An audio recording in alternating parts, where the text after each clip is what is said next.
breaking that down for me. So, segue to the next question. COVID-19, it's something that people are dealing with all across the country. We know today that we had the first confirmed case on Robins. I think the biggest question in everybody's mind, what does this mean for the base? So it's of course it's scary, but it's not surprising to me given that with 24,000 plus people that work on an installation, that is a city within a city. And just as you would have a case within a city, you would approach it with the same protocols. You have your public, safe, healthy officials. What they're going to do is they're going to find the workplace that this individual works at. They're going to figure out who they've contacted or had close contact with in that period. They're going to notify all those people and let them know, and they're going to ask them to self-quarantine. As far as the work section is concerned, they're going to make sure that it is cleaned and brought up to the cleanliness standards that are issued by the CDC in addressing this. So what you see on base is what you would see off base in this situation. And I saw that on, believe Robins, you saying it's a city within a city. They did something to the extent of what we've seen counties and localities doing as far as declaring a state of emergency. So what does that mean for an installation or a base? So for the base, when they declared a state of emergency, basically what that means, the commander of the base, he has protocols in place. It allows him to prioritize things and shift work schedules and do things that for the safety and well-being of the people.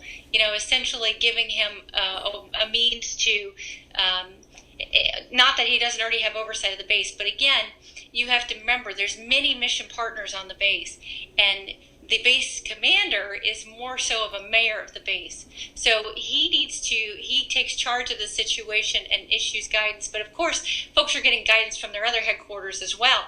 But Colonel Brian Moore is in charge of the entire base, and it's his job to help, facilitate these orders. So when they declared, if you notice, they declared a state of emergency at the city of Warner Robins as well.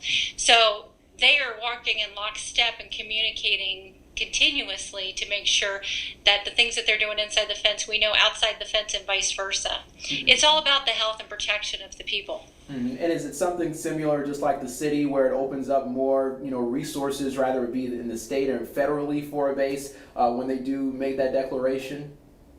No, it's not really resources for the federal government. It's more of prioritizing functions, restricting movement of people, changing hours, shift, holding people accountable for safety measures. Again, it's putting protocols in place to enhance the health security of folks, and making sure that people are following those CDC guidelines, such as that no more than 10 people in one space at a time. I mean, that's a critical that's a critical protocol to follow in this instance. So no meetings, transforming to virtual meetings, making sure that you're keeping folks adequately spaced, that 6-foot, corridor. Mm-hmm. So would it be fair to say, or even, report that Robins Air Force Base, they're going to be doing a lot of the things that we've been doing here on the outside as far as, no more gatherings with 10 or more people, making sure you're washing your hands, social distancing and things like that? Oh, 100%. Absolutely.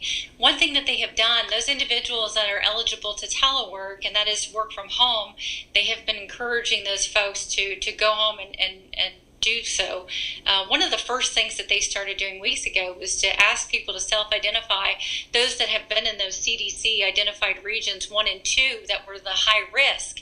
They were asking those folks to self-identify and self-quarantine if they fell into those categories. So they've been very proactive in trying to make sure that the workforce is protected.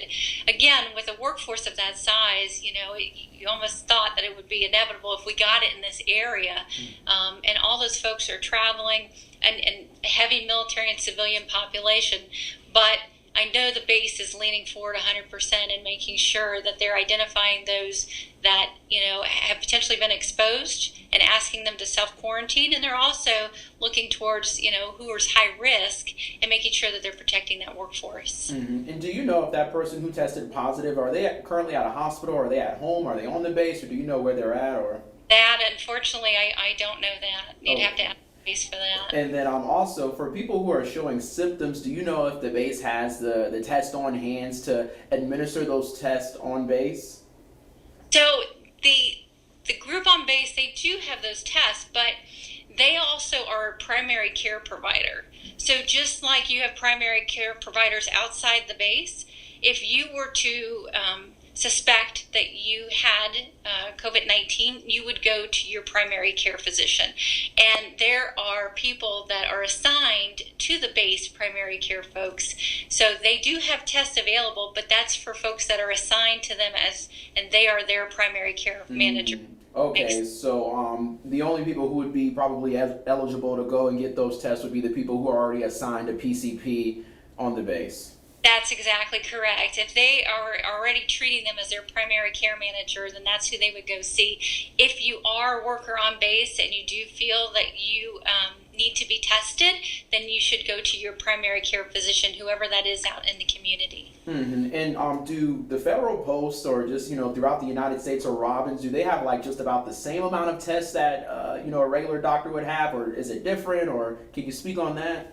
I honestly would have to refer that to them. I have no idea outside the scope of what I am aware of, but I'm sure there's protocols in place for each installation. So, but that's definitely a question for them. Yes, ma'am. Thank you very much. And last question, I always love to open up the floor. Is there anything else that you would like to add for the folks at home that might be watching? Yeah, I would say just remember that the scope and scale of Robins Air Force Base, it is the size of a small city.